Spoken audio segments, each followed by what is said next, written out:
I'm Dr. Wanita Mercer. I'm the founder and CEO of Lead My Heart Executive Coaching and Consulting. And I just wanted to take a moment to talk to us about ethics and leadership. Y'all, if you can see how things are changing, what the news is inundated with, people's poor decision making, how unethical behavior and leadership is leading to more layoffs and people being mistreated in the workplace and so on. And not just in the workplace, but any organization where people are, you know that this is a topic that we desperately need to talk about. And so I just wanted to take a time to interrupt your timeline to talk about ethics and leadership. What you do matters, and it really does. Let's first start by talking about what leadership is. When it comes to my philosophy regarding leadership and how I approach coaching and consulting, this is my lens. Leadership is a divine calling. It really is. It's not just that position. It's not just that job you apply for. It's not you just thinking that you need to be in control and have the authority that you want to tell people what to do. It's not just that. But leadership is truly a part of God's design for humanity, that people are called to gather and inspire individuals to execute higher purpose in organizations, businesses, churches, where everyone is, right? And so our approach to coaching at Leap My Heart revolves around the belief that leadership is a demonstration, not just one's ability, but the demonstration of one's ability to love, educate, affirm, and deliver. Spiritual beings who yearn for calling and community, empowering them to fulfill their divine purpose with a sense of urgency and excellence. Yes, divine purpose in the workplace, in organizations, in churches, in your home, in the community. That's what we're supposed to do. And as leaders, our role is to inspire people and to help people on that journey. So it's important that we first take a time to understand kind of what leadership is so that when I say the things that I say about ethics and leadership, you'll understand where I'm coming from. It's so much bigger than just influence and authority. So now let's talk about ethics. Ethics is the study and interpretation of of what humans ought to do. Humans, not animals, not the plants, okay? But what humans, spiritual beings, ought to do with regards to our rights, our obligations, our duties, our responsibilities, our roles, all the things that we feel like we have to do, okay? As this together in a community, as a people. But there's something really important that's left out of this definition of ethics. It's the study of, it's the interpretation of. But where's the action? Where's really the action in what we do? So let me ask you a question. Can you know what you ought to do and not do it? Don't we see that all the time? People know what they should do, but don't actually do it. They know what's right. They know what the standards are. They know what the laws are, and still make a choice. Why is that? Why do we still find ourselves making choices that are not in alignment with ethical leadership? I think to James 4:17 that says, remember, it is sin, it is wrong, it is unrighteous, it is not the right thing to do. To know what you ought to do and then not do it. Yes, he said that. Let me get the camera adjusted here. There we go. Again, it's not right to know what you ought to do and not do it, but we see that all the time. And you would think with what we see happening, people would think it is the right thing to do. But what James is speaking of in this scripture is that it's not enough to know. It's not enough to have the training. It's not enough to have the skills and the capacity and the ability. It's not enough to have just read the book on it. It's what you do that matters. So our goal really is moving towards not just ethics and understanding and being able to interpret ethics, but ethical conduct. That we actually find ourselves demonstrating the ethics that we believe in. So, where does that intersection happen? It happens between our values and the standards that exist externally. When we look at our values, that's intrinsic, it's internal. It's our personal principles and morals based on beliefs and convictions.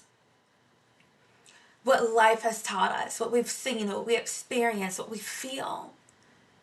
Our biases and our prejudices looped into there as well. You know, because we have to realize that even our values still can come from a place of trauma, um, things that we've experienced that also outline our expectations for life. And so we can value not only good things like honesty and respect and integrity and family and excellence, but we could also value getting ahead, just trying to do enough to get the job done, but really not pursue excellence. So we really have to take a step back to be aware of our values and how they're formed. But then we have ethics that's based on, the commitment to systemic standards and rules that have been established by culture, laws, tradition, history. We could go on and on. But what about that integration of them, of our values and ethics? That's what we actually demonstrate. That is the conduct. And that's what we need to hold ourselves accountable to. And so now I want to talk about the 12 elements of ethical leadership that I've identified through research and experience and my studies of what we tend to see as caveats in ethical leadership. And so not only 12 different elements, but 12 different points in which we could make a mistake that could truly jeopardize how we serve people, how we show up for communities in a way that is right. And so let's look at these more closely. And they're not in any particular order, but we see honesty as being an element. When people lie, they don't tell the truth, or you manipulate what you say in a way that you cause misunderstandings that are no fault of your own, right? But that's the intention. That's unethical. Respect. When we see people disrespect people with intention, my thing is this: I don't want to earn your respect. I want you to give it. And because I don't want to have to earn your respect by walking into the room, by existing, I don't require other people to earn my respect either. Now, you can earn my admiration. I would love to learn and be able to admire you because of the things that I value that you do. But no one should have to earn your respect. But so often we find people saying that or making that a mandate or a person of value in their own life. Accountability. Accountability is huge. But we have to grow not only in accountability to others, but in accountability to ourselves. Paul in 1 Corinthians says, judge yourself lest you be judged. Meaning if you first look in the mirror and say, girl, we can do this better. We shouldn't have done that. We shouldn't have said that. Next time, let's be careful to not make the same mistake again. If you first come to yourself and reflect on your behavior, it would be very difficult for someone else to try to find things or pinpoint out your mistakes when you've already taken the time to assess your behavior. Love is so important. To love people, to show compassion and care for people, and to not hate.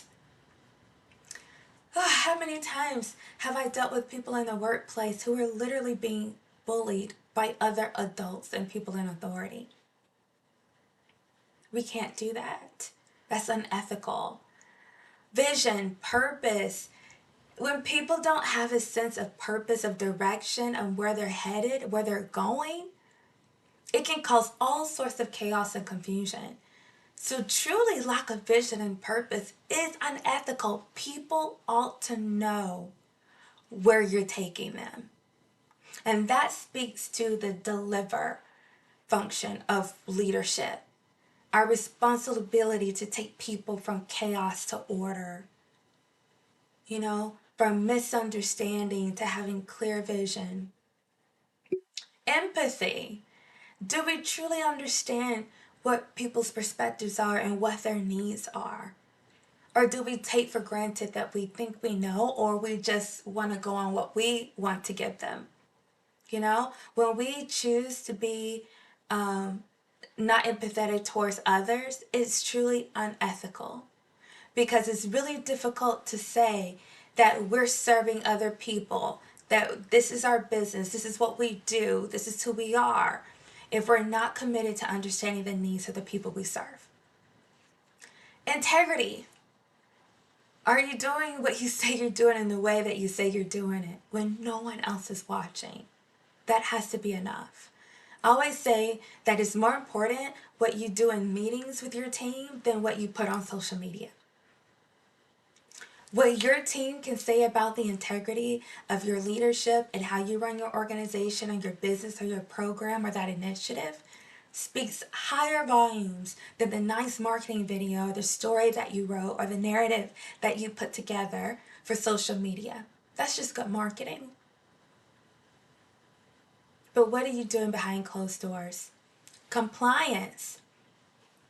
Are you adhering to the rules, the laws that have been established? Or do you insist on doing things your own way to try to undercut and do things in a way that only benefits you and no one else?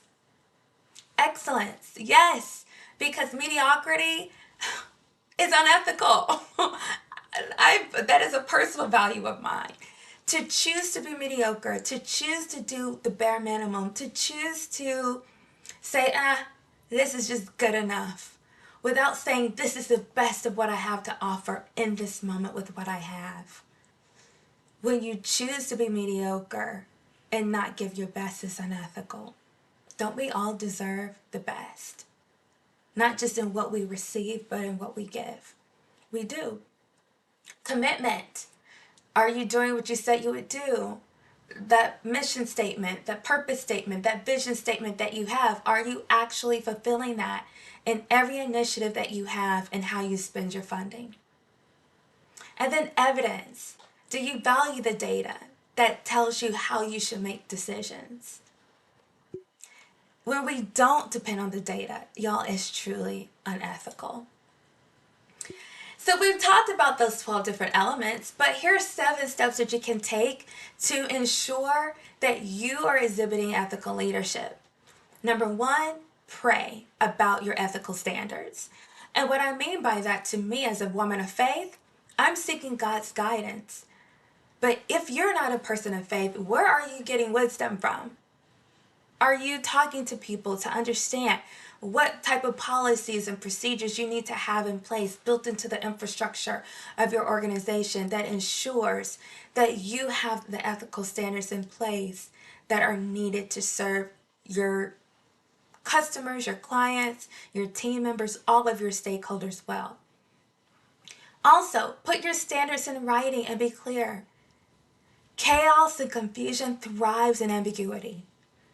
You'd be surprised how many people actually like gray areas, because it means that they have more leeway to do what they want to do instead of being held accountable. Clear standards in writing fosters accountability. That's what we need. Also, develop measures for evaluating them. What does it look like? What does it feel like? How will you know when you've actually accomplished that? And then next, lead by example. It's so important to lead by example. And again, it goes back to those meetings, not just what people see in the community from you, But what is happening in the meetings? What's happening in those one-on-one conversations? Are you truly being a leader of integrity and leading by example instead of saying, yeah, that applies to y'all, but that doesn't apply to me? Ooh, I don't like that exception spirit that some of us have. I'm the exception. I know you said all, but that doesn't include me. I know you said everyone, but no, that doesn't include me. I don't have to do it. I don't have to abide by it. We all have to be on one accord when it comes to ethical leadership. Then encourage open and honest communication from everyone, and create opportunities for people to share their thoughts, their experiences, and give feedback, as well as that feed forward as to how the ethical standards are being applied and upheld. Also, discipline and correct unethical behaviors, y'all. We cannot let this go. We can't let it go. We can't sweep it under the rug. We can't ignore it. We can't act like it didn't happen when everyone else sees it happening and letting it go. And it says that these standards are for some people, but not for others. And that truly impacts your organizational culture. So, discipline and correct unethical behaviors with great coaching, okay? And then also ensure sustainability of your ethical standards, meaning that when you're gone, when the people who are the champions of making sure that ethical standards are being abided by, when they leave, will it continue? Have others bought into it and are committed to upholding the standards? Do you have the funding to support the ethical standards that you have in place? Because even when it comes to policies and procedures, some of those do have funding tied to it to be able to ensure that they're carried out in the right way. So you do have to look at that specifically for your organization. So I hope that you really found this conversation about ethics and leadership truly meaningful to you as to how you go about exploring and upholding ethics in your leadership. Again, it's the demonstration of it, not just what you have the ability to do. Okay, so for more on leadership, and check out some different episodes that I have from series over the last month on my page at Lead My Heart 2022. I pray that you have a blessed day, and remember, in everything you do and with everything you have, love God and love people. Goodbye.